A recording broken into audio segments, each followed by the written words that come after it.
So good morning everyone and 5 AM series में आप सभी का स्वागत है। सो लेट्स डिस्कस जो भी एडवांस करंट अफेयर्स के टॉपिक्स आज के हैं उनको डिस्कस करते हैं। सो बिफोर आई स्टार्ट, पहला जो टॉपिक है उसको समझने से पहले ये कुछ कंसेप्ट देखते हैं, ठीक है। अभी आप मेरे बैकग्राउंड में पटाखों की आवाज़ सुन रहे होगे, तो जयपुर में दिवाली अभी मन रही है, तो मतलब देख रहे होगे कि आप ये मत सोचना कि मैं कहीं वॉर जोन में हूँ। ये जो है ये दिवाली के पटाखे हैं जो अभी चल रहे हैं, ठीक है। चलो लेट्स डिस्कस। यहाँ पे कुछ कंसेप्ट हैं, दैट इज़ अगर आप देखोगे there is this concept that is phreatomagmatic phase, ये एक शब्द मेंशन, इसके बारे में डिस्कस करेंगे। तो यहाँ पे अगर आप देखोगे कोई वॉल्केनो है, suppose this is the volcano, और इस वॉल्केनो से ये जो वेंट है इससे आपका जो है इस तरीके से we can say air magma आपका रिलीज़ होता है। जब मैग्मा रिलीज़ होता है, देखो there is a high possibility कि जो ये मैग्मा आपका रिलीज़ होगा, this magma if it is released, तो इसकी पॉसिबिलिटी है कि इट कैन इंटरैक्ट मतलब ये जो है it can interact either it can interact with the atmosphere. There is a possibility that it can interact with the atmosphere, या फिर जो वाटर प्रेजेंट है it can interact with the ground water as well. तो कई बार जब भी volcanic eruption होगा तो उसके साथ कई बार सिर्फ स्टीम बाहर आ सकती है ना, स्टीम बाहर आ सकती है। तो ये डिपेंड करता है किस टाइप से वॉल्केनिक इरप्शन होता है। तो अभी इसमें थोड़ा सा बेसिक चीज़ें डिस्कस करेंगे। लाइक फॉर एग्जांपल, जैसे मान लो ये वॉल्केनिक इरप्शन आपका हो रहा है इस टाइप से, ये वाटर टेबल है। अब ये क्या है, यहाँ से आपका ये लावा लेक बन जाएगा और ये जा रहा है ऊपर की तरफ। कई बार ये क्या है, ये आपका लावा बना हुआ है, दिस इज़ द लावा जो कि आपका एग्जिस्ट प्रेजेंट है। और यहाँ पे if you can see here, तो देर इज़ अ पॉसिबिलिटी कि यहाँ से यहाँ पे ब्लॉक हो गया, ये रॉक बना हुआ है और ये आपका ग्राउंड वाटर है। तो साथ में ही कई बार देर इज़ अ पॉसिबिलिटी कि पानी के साथ ही और ये जो लावा बाहर की तरफ निकले, और जब ये बाहर की तरफ निकले तो आपके पास वाटर भी है और आपके पास जो मतलब you have the ground water at the same point of time, you also have this जो ग्राउंड वाटर के अलावा इफ़ यू कैन फाइंड, तो ये आपका जो लावा है ये भी बाहर की तरफ रिलीज होता है। So there is a explosive eruption, explosive eruption आपका कॉज हो सकता है। इसके पीछे जो मैग्मा कॉलम है that is below water table, जैसे आपके पास ये वाटर टेबल है, ये मान लो वाटर टेबल है, इसके नीचे मैग्मा है। तो जब मैग्मा नीचे से ऊपर की तरफ जाएगा तो साथ में पानी को गर्म करेगा और स्टीम को साथ में लेकर जाएगा। तो ground water interact hot rock से, अगर ग्राउंड वाटर का इरप्शन हो, या फिर स्टीम का प्रेशर है वो बने और फिर एक्सप्लोड करे। तो देखो यहाँ आप इस चीज़ को समझने का प्रयास करो कि देर इज़ दिस पॉसिबिलिटी, ये एक पॉसिबिलिटी आपकी रहती है कि कैसे एक्सप्लोसिव इरप्शंस आपके होते हैं, ठीक है। जो एक्सप्लोसिव इरप्शंस हैं वो किस तरीके से होते हैं। अब इसी तरीके से यहाँ पे टर्म एक मेंशन है दैट इज फ्रियाटो मैग्नेटिक, ये इरप्शन है। It refers to the interaction of water with juvenile magma, whereas phreatic और steam explosion simply involving hot rocks and water.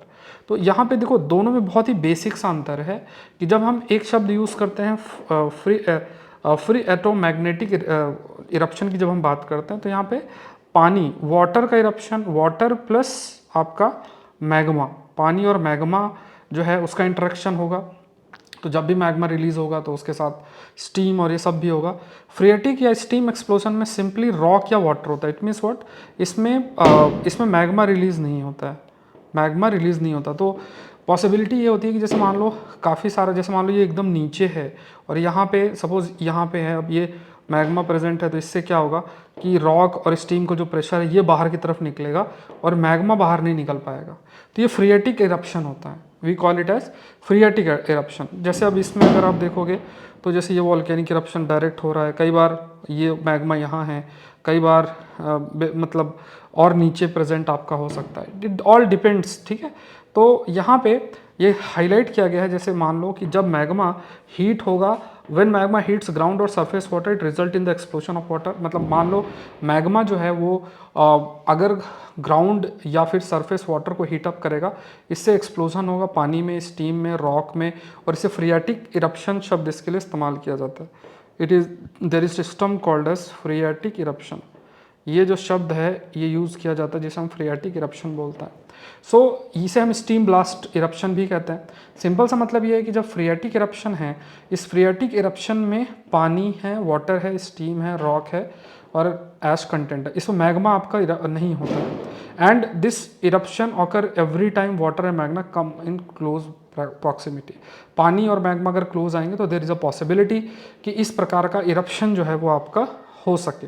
फिर यहाँ पे ये भी कहा गया कि when magma approaches aquifer in this case underground water, the result is indentation of large volume of country rock, thus producing rootless volcanic craters also known as maars. ये maars शब्द भी, तो यहाँ पे जो क्रेटर्स क्रिएट होते हैं उनके लिए टेक्निकल शब्द भी जो है मेंशन्ड है, that we call it as, यहाँ पे मार्स शब्द भी आपको याद रखना है। जो क्रेटर्स मतलब बड़ा सा जो गड्ढा क्रिएट होता है।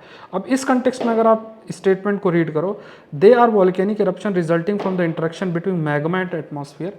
तो वाटर है, अभी हमने देखा, हम यहाँ पे फ्रियाटोमैग्नेटिक इरप्शन की बात कर रहे हैं। तो यहाँ पे देखो फ्रियाटोमैग्नेटिक, ये ज्योग्राफी में मैं आपको गारंटी देता हूँ मुश्किल होगा कि आपने इस चीज़ को पढ़ा होगा, लेकिन ये अभी न्यूज़ में है। इसी को एडवांस करंट अफेयर्स कहते हैं। अब ये मत सोचना कि मैं किसी ज्योग्राफी की किताब से आपको पढ़ा रहा हूँ, ये सब न्यूज़पेपर के अंदर आया है, इसलिए हम इसको डिस्कस कर रहे हैं। तो फ्रियाटोमैग्नेटिक में देखो ये गलत हो गया, क्योंकि जो इंटरेक्शन है वो मैग्मा और वाटर के बीच में है। ये they differ from exclusively magnetic eruption and phreatic eruption. अभी हमने डिस्कस किया कि दोनों के बीच में अंतर क्या, फ्रियाटिक इरप्शन जो है क्या होता है, और अभी जो इससे कैसे डिफरेंट है फ्रियाटोमैग्नेटिक इरप्शन। थोड़ा सा एक बार और पॉज करके सुन लेना जो अभी हमने डिस्कस किया। फ्रियाटिक इरप्शन, अनलाइक फ्रियाटिक इरप्शन, इसमें देर is a like you have magnetic, मतलब मैग्मा भी होगा और साथ में रॉक और ये सब भी होगा। फ्रियाटिक केस में you have only rocks and steam. ये आता है। तो यहाँ पे दो स्टेटमेंट आपके सही हैं। तो यहाँ पे ओनली टू का मतलब है दो स्टेटमेंट सही हैं। अगर मान लो इसमें पूछा विच of the following statement is correct, तो इसमें आंसर जो होगा 1 और 2 होगा। तो ये थोड़ा सा मैं आपको इसका आंसर 2 और 3 होगा, ठीक है। मतलब अगर आपसे पूछे विच of the following statement is correct, तो 2 और 3 सेकंड और थर्ड स्टेटमेंट सही है और पहला स्टेटमेंट आपका गलत है। Let's move to the next part, that is with reference to cloud seeding. Cloud seeding को समझने से पहले फिर मैं डायग्राम से पहले आपको कंसेप्ट बताता हूँ और फिर उसको हम जो भी बातें मेंशन्ड है उसको हम लोग डिस्कस करेंगे। We will discuss about it, ठीक है, उसके बारे में हम डिस्कस करेंगे। तो देखो ये क्लाउड सीडिंग है। अभी आप देखोगे दिल्ली में भी बातचीत चल रही थी क्लाउड सीडिंग के बारे में। There was discussion going on about the cloud seeding.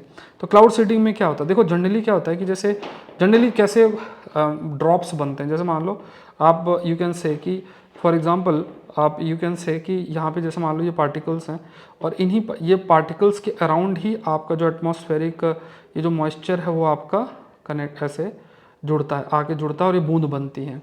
तो यहाँ पे इफ़ यू सी हियर, तो यहाँ पे जैसे मान लो इस टाइप से यू हैव दिस पार्ट, मतलब ये जिस तरीके से पार्टिकल्स हैं इनको हम एक शब्द मेंशन करते हैं, दैट इज़ हाइग्रोस्कोपिक पार्टिकल्स शब्द यूज़ करते हैं। हाइग्रोस्कोपिक पार्टिकल्स शब्द यूज़ करते हैं।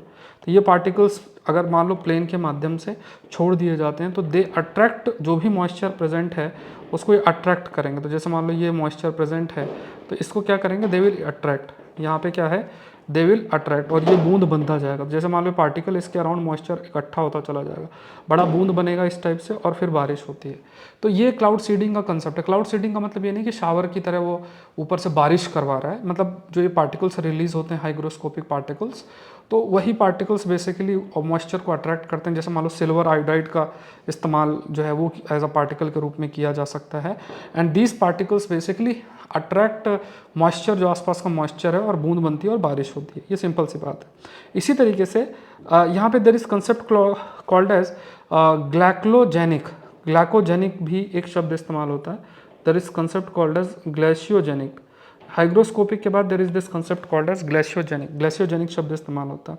तो देखो हाइग्रोस्कोपिक में अभी हमने देखा कि यहाँ पे एम क्या है कि ड्रॉपलेट को, जैसे लिक्विड क्लाउड है उसका फॉर्मेशन होना, मतलब आपने पार्टिकल छोड़ा, पार्टिकल के अराउंड जो है वो ड्रॉपलेट्स आपके इकट्ठा होते चले जाएंगे। तो this is the basic aspect of hygroscopic clouds. इसी तरीके से ग्लेशियोजेनिक क्लाउड्स क्या है, यहाँ पे ice production is to trigger ice production in super cooled cloud leading to precipitation. यहाँ पे क्या है कि मतलब कुछ ऐसे पार्टिकल्स हैं जिसको रिलीज किया जाता है, जैसे मान लो सिल्वर आयोडाइड है या पार्टिकल्स है या ड्राई आइस का इस्तेमाल किया जाता है, इनको रिलीज किया जाता है और ड्राई मतलब आइस का फॉर्मेशन होता है। आइस का फॉर्मेशन होने के बाद फिर ये आइस प्रोडक्शन होगा, मतलब मान लो बहुत ही ठंडा क्लाउड है, उसमें आइस प्रोडक्शन होगा, फिर उसके बाद थोड़े टाइम पे जो पिघलेगा और बारिश आपकी होगी। तो ग्लेशियोजेनिक में एम क्या होता है कि यहाँ पे सबसे पहले जो रहता है that is ice production in super cooled cloud. तो we have two aspect, one is related with hygroscopic and the other is that is related with this glaciogenic. तो दो चीज़ें आपको याद रखना, एक तरफ ग्लेशियोजेनिक है, दूसरी तरफ आपका हाइग्रोस्कोपिक है।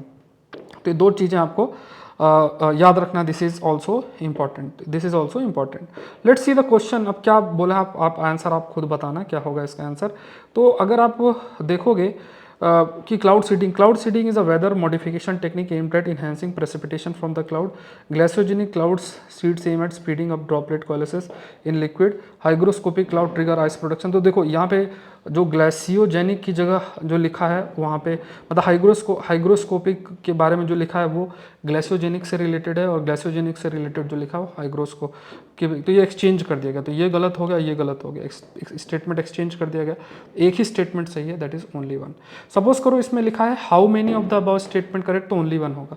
सपोज इसमें लिखा है, मैं आपको बता देता हूँ, which of the following statement is correct. Suppose करो ऐसे लिखा है which of the following statement is correct, which शब्द लिखा है, तो यहाँ पे विच में कौन सा स्टेटमेंट सही है, स्टेटमेंट वन ही सही है। ठीक है, let's move to the next. Again बहुत मेहनत हो रही है इन क्वेश्चंस को प्रिपेयर करने में, फिर मैं आपके लिए डायग्राम हैंड एस्पेक्ट भी इंक्लूड कर रहा हूँ। और मेरी सभी से बार बार यही दरख्वास्त है कि प्लीज़ इस सीरीज़ को बहुत सीरियसली लें 5am सीरीज़ के लिए। और जो मैं आपको ये एडवांस करंट अफेयर्स की प्रीलिम्स टेस्ट सीरीज़ करा रहा हूँ उसको भी कृपया करके बहुत ही सीरियसली लें, क्योंकि ये फिर आप कह सकते हैं बाद में इतने क्वेश्चंस इतने टॉपिक्स हो जाएंगे आप संभाल नहीं पाओगे और फिर आप शॉर्टकट के लिए ढूंढोगे और उसमें थोड़ा सा आसान आपके लिए नहीं होगा।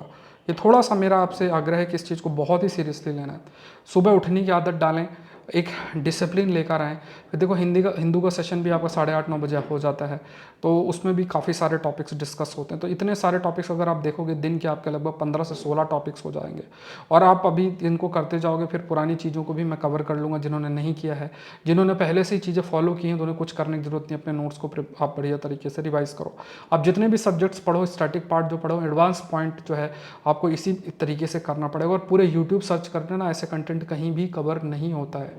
पूरा यूट्यूब जो तो बड़े से बड़े चैनल्स हैं, बड़े से बड़ी जहाँ भी आपको लगता है, 1-2 दिन आप करके टॉपिक्स को कंपेयर कर लेना। बस हेडलाइंस पे मत जाना कि मतलब कोई आपको बहुत ही मतलब अट्रैक्ट करे, अरे नई स्पीसीज आई है, नई ये आया है, नया वो आया है, नहीं पूछते हैं। जो चीज़ें यहाँ पे कंसेप्चुअल एस्पेक्ट में हैं, थोड़ा डिटेल्ड वे में चीज़ें चाहिए। अब जैसे मैंने आपको ये ज्योग्राफी का बढ़ाया, तो ये एडवांस टॉपिक है। अगर आप ज्योग्राफी भी कहीं से पढ़ोगे तो वो टीचर अगर अपने आप को अपडेट नहीं करेंगे तो वो फिर वही स्पीसीज़ कितनी कौन सी आई उसी सब में लगे रहेंगे। तो वो कोई बड़ी बात नहीं है समझना, वो आप कहीं से भी पढ़ सकते हो। बट ऐसे कंसेप्चुअल टॉपिक्स कहाँ से कौन से बन रहे हैं इस पर आपकी नज़र जो है लगातार बनी होनी चाहिए। चलो, with reference to the digital advertisement policy के ऊपर है, it mandates that the website, mobile apps, OTT platforms and digital audio platform need to be at least year old to be eligible to apply under the scheme. तो इसमें कहा गया है कि लगभग 1 साल पुराना होना चाहिए तभी से स्कीम के लिए अप्लाई किया जा सकता है। ठीक है, तो पॉलिसी जो है ये ministry of information and broadcasting के द्वारा आया है and empower the central bureau of communication to undertake the campaign. फिर this will enable the website with a minimum of 2.5 lakh, इसमें लिखा 25 लाख, तो 2.5 लाख है तो ये गलत है। तो यहाँ पे 2 स्टेटमेंट सही है, आंसर इसका क्या होगा, ओनली 2। तो आप इसको पॉज कर लो और चाहो तो कुछ पॉइंट्स लिख सकते हो, ये आपके लिए इंपॉर्टेंट है। Let's move to the next topic. Fourth देखते हैं, the ground under which the government of India will get to invoke power to dissolve the board of any institute of management are likely to be public interest, persistent disobeying of its order, inability of the board to perform its duty। तो तीनों statements हैं, इसको आप note कर लेना। किस ground के तहत जो मान लो IIM Indian institute of management है उसके बोर्ड को डिसॉल्व किया जा सकता है, तो तीनों ही इसके ग्राउंड्स हैं जिसके बेसिस पे डिसॉल्व आपका किया जा सकता है। नेक्स्ट देखते हैं, एक्टिव और पैसिव इक्विटी फंड के ऊपर है, ये इकोनॉमी का टॉपिक है। तो यहाँ पे लिखा in passive fund the fund manager is active. अब देखो सिंपल सी बात है, अब एक्टिव की जगह मतलब जो स्टेटमेंट ये है ना, ये एक्टिव से रिलेटेड है और ये पैसिव से रिलेटेड है। तो active fund, the fund manager is active in deciding whether to buy, hold or sell the underlying security in the stock selection. मतलब एक्टिव इक्विटी फंड में क्या है कि जो भी फंड मैनेजर है वो एक्टिव रहता है, मतलब वो पूरा इन्वॉल्व रहता है कि इसमें क्या खरीदना बेचना है, सब में इन्वॉल्व रहता है। लेकिन पैसिव में क्या होता है, ये इंडेक्स फंड है एंड एक्सचेंज ट्रेडेड फंड है और hold a portfolio that replicate a stated index और अ बेंचमार्क। तो यहाँ पे क्या है, पैसिव जो फंड है ये इंडेक्स फंड है और मतलब एक इसमें मान लो फंड मैनेजर इसमें इन्वॉल्व आपका नहीं होगा।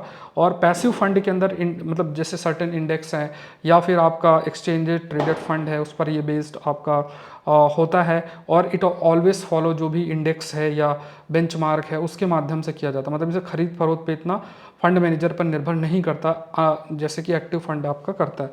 तो देखो ये दोनों स्टेटमेंट गलत है क्योंकि इसमें एक्सचेंज कर दिया गया है। Active funds are expected to generate better return than the benchmark index, ये भी सही है, एक्टिव फंड आपके बेटर रिटर्न देते हैं। तो तीसरा स्टेटमेंट सही है, तो ओनली वन होगा। अगर सपोज करो इस पे लिखा है which of the following statement is correct, तो उस केस में आपको बताना ओनली 3 स्टेटमेंट इज करेक्ट, ठीक है।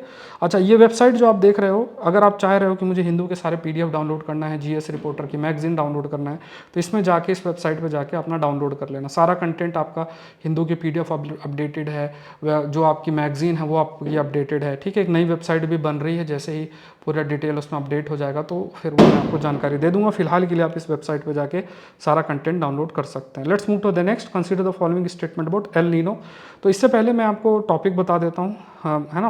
पहले हम इस टॉपिक को डिस्कस कर लेते हैं, उसका जो टॉपिक क्वेश्चन दिया है उसको देख लेते हैं। तो यहाँ पे जो हम लोग डिस्कशन कर रहे हैं वो है एल नीनो के बारे में। तो एल नीनो जो इवेंट होता है वो इस जगह पे होता है, जैसे यहाँ पे एक कोल्ड करंट है जिसका नाम पेरू करंट है, दिस इज पेरू करंट। तो जनरली होता है क्या है कि सपोज करो जनरली होता है कि ये कोल्ड करंट है, तो कोल्ड करंट जब होगा तो जो एक नॉर्मल सर्कुलेशन होता है तो ये कोल्ड करंट होता है।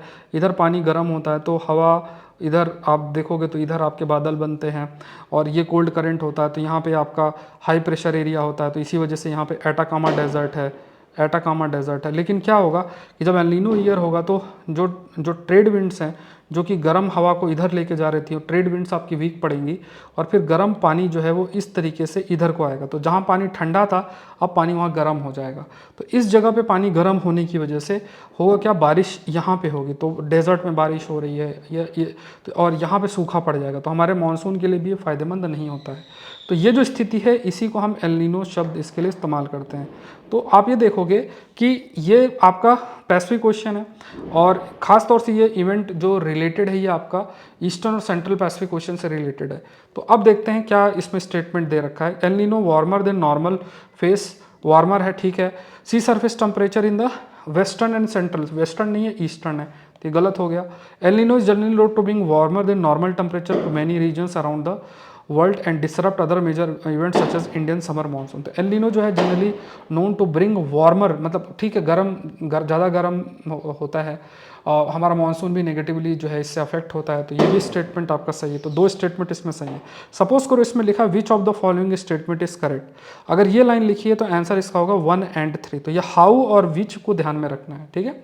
हाउ लिखा है तो आंसर होगा ओनली 2, अगर विच ऑफ द फॉलोइंग स्टेटमेंट लिखा है तो 1 and 3 इसका आंसर होंगे, ये ध्यान रखना है। नेक्स्ट देखते हैं, consider the following statement about the United nation convention on international trade in endangered species. इसका आंसर आपको खुद देना है, अपनी किताब पढ़ के आंसर करना। Multilateral treaty to protect endangered plants and animals, it was drafted as a result of resolution adopted in 1963 at the meeting of member of United Nations for conservation of nature। तो ये multilateral treaty है, endangered species को protect करने के लिए, ठीक है। Draft किया गया था, एक रिजोल्यूशन जो अडॉप्ट किया था 1963 में at the meeting of member of International Union for Conservation of Nature. और उसके बाद देखते हैं आपका नेक्स्ट जो statement, it aims to ensure that the international trade जो है जो भी साइट्स के अंदर इंक्लूडेड हैं under CITES does not threaten the survival, मतलब जो स्पीसीज़ है उनके सर्वाइवल को अफेक्ट वो ना करें, ऐसा इंश्योर करना। तो यहाँ पे अगर आप देखोगे तो तीनों ही स्टेटमेंट्स जो हैं आपके सही हैं। फिर देखते हैं air pollution impact level of metabolites responsible for cognitive functions in young, मतलब कई सारी चीज़ें हैं जो हमारे बिहेवियर एस्पेक्ट को डिसाइड करते हैं, डिटरमाइन करते हैं।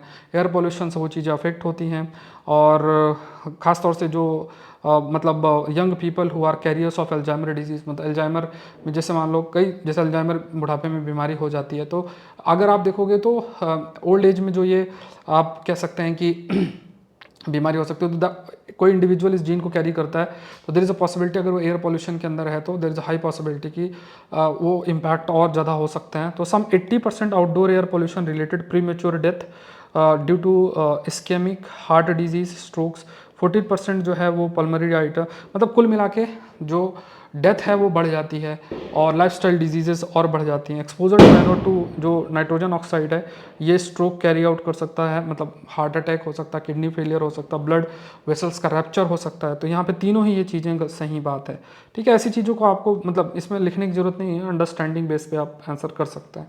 Again I am स्टेटिंग advance current affairs का जो ये 4 टेस्ट मैंने करा रखे हैं, प्लीज़ इसको आप लोग हिस्सा बने। सौरभ पांडे CSE ऐप को डाउनलोड करें, नीचे लिंक दिया हुआ है, उसमें जाके टेस्ट को अटेम्प्ट करें। 4 टेस्ट है, मुझे स्कोर बताएं कितना आपका स्कोर है, साथ में इन जो टॉपिक्स हैं इनको करते जाएं।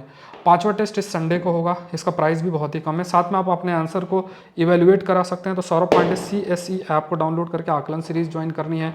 इसके बाद एडमिनिस्ट्रेटिव रिफॉर्म कमीशन का जो कोर्स है वो भी लाइव है, अगर अभी तक आपने उसको नहीं किया तो प्लीज़ उसको डिले ना करें। एडमिनिस्ट्रेटिव रिफॉर्म कमीशन का भी कोर्स आपका लाइव है, उसको जरूर से करें, GS पेपर 2 के लिए बहुत इंपॉर्टेंट है। और एग्रीकल्चर ऑप्शनल का मैं सेकंड बैच शुरू करने जा रहा हूँ, कुछ ही दिन में इसकी सारी डिटेल मैं आपको प्रोवाइड कर दूंगा, ठीक है। बैच पूरा सेकंड बैच कंप्लीट आपका शुरू होगा। मिलता है नेक्स्ट सेशन के अंदर। Saurabh Pande UPSC YouTube channel को जरूर से सब्सक्राइब करें। Thank you everyone, thank you.